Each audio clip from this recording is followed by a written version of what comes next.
have to follow the funny rock star. You probably can't even understand my accent. So you win the longest commute? I possibly win the longest commute. I come from Sydney, Australia. So I came down from Breck this afternoon, right? So, and you ready? Yeah, I'm good to go. Right, let's go. I followed the funny rock star. I'm in big trouble. So I'm going to do something really geeky. My name is John Allsop. I'm a geek. I do this web correction thing you'll hear about a bit later, and I've had lots to do with CSS for many years. I wrote a book on microformats. I'm very geeky. We're going to look at 15 cool things you can do with CSS, and I can see a lot of people groaning. Right, if you get, oh my god, the tech stuff. Hands up, who's like a designer, developer, you do all the coding stuff? I am fucked. Right? So who's never heard of this CSS stuff? Alright, a few in that, and a few in the middle. So right, hopefully I've got something for everyone. We're going to look at some code, we're going to look at some design stuff, and we're going to look at some browser things. So at the top, we've got the code. You can do some cool stuff like text shadow with today's browsers on the bottom, Firefox, Safari, Opera. And you can do cool things like here's a heading of level 1. Straight out of CSS. Looks like that text shadow, left red, you've got a bit of an offset, you've got a bit of a blur, and you've got a bit of a colour. Just like something in Photoshop, but it's native in the browser. You can do box shadows, only in Safari at the moment. Box shadow, left and right offset, got a bit of colour, got a bit of blur, and then you've got this lovely, you don't have to like fiddle with HTML, CSS, and all that sort of stuff to make it happen. Only works in Safari iPhone at the moment. Here's the thing you can do. You don't have to add different classes to all your rows and your tables anymore. You can use this new selector, the nth child selector, and choose only every odd element and give it this background color. So no more JavaScript, no more classes, no more IDs, just to make that happen. It works on lots of browsers. Round corners, we all love round corners. Who loves round corners? What a pain in the ass they are. That's it, that's all you need now. Auto Radius 1M works on those browsers, it works on the iPhone. Woo! Go Mozilla. And then you can start putting it all together. So here we have a drop shadow. There's not even a border on this. It's got a round border, drop shadow, this beautiful effect. Works in Safari at the moment. Mozilla's coming, Opera's coming too. Just put the two of them together. Really easy to do. None of that fucking around with lots of CSS and things like that. Web fonts. Who wants to use whatever friggin' font they want from the web? You can do it now. I didn't hear that. I want to add your face.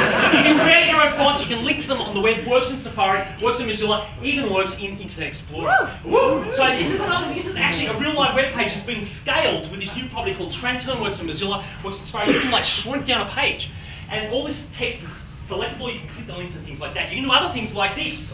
Woo! So this is an H1 that's being rotated. So that's actually it. You can select it. It's just being rotated using WebKit Transform Rotate 90 degrees or Moz Transform 90 degrees. So you can just rotate things out. We'll see that live in action in a couple of minutes. Works on those browsers. Multi-columns. They all flow. The text is flowing between the three columns. Right? It's all been leveled out. You can put the column gap, you can put the column width, you can put the column rule, column count works in those browsers right now. Right, and browser doesn't support it, it looks alright, just a solid block of text, but for the other ones they do. There's two ways of doing things that are opaque. This is making the whole element opaque using opacity, so just 0.7, so you can sort of see the background coming through, works in all those browsers. But there's a problem with that, so it's a different way of going about doing opacity, and I'll show you what the problem is after I show you how to do it. You can use RGBA colors, so it's just like RGB, add the A, add the 0.8, and now what happens, the background color is transparent, but the rest of the element isn't. So why is that a big deal? Well, works in all those browsers, we're about to find out why that's a big deal. At the top, this is using opacity, this is using RGBA. As you can see, the text color is semi-transparent, which makes it really a pain in the ass to read. Except if you just put the background color as being transparent using RGBA, then you get a lot better legibility. So there's often more than one way to do things in CSS. Here's a little thing I prepared earlier, I hope it works. Right, so what we love in the web is things that go, ooh, nice and shiny. That is simply a transition using CSS. And if you saw it, we're going to see a couple more in a second. So you can basically make the background color change in 1.5 seconds on the rollover. So here's another example of it live in action. This is no JavaScript, right? And look at this! Watch this!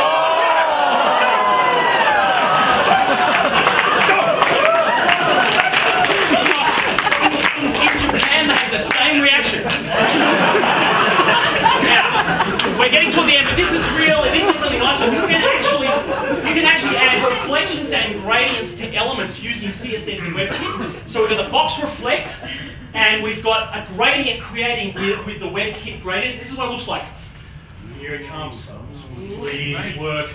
Right? And in fact, that transition was actually also using the WebKit transition. So these are my lovely daughters. This shadow here and the gradient is all created with CSS. Right? And then the browser doesn't support CSS, she's got a lovely picture of the girls. Alright? So there's some pretty sexy stuff happening in CSS. This is working in loads of browsers. Go to css3.info, go to westig.com/wiki, that's my website with some cool stuff. SileMaster supports all these properties in it. I don't know if you've heard of it, the beta 5 version for Mac supports it.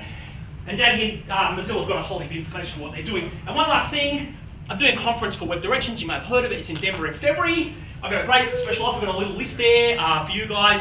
Web designers, web developers, web folks, love you to come. Thanks for your time, have a great one, enjoy the beer.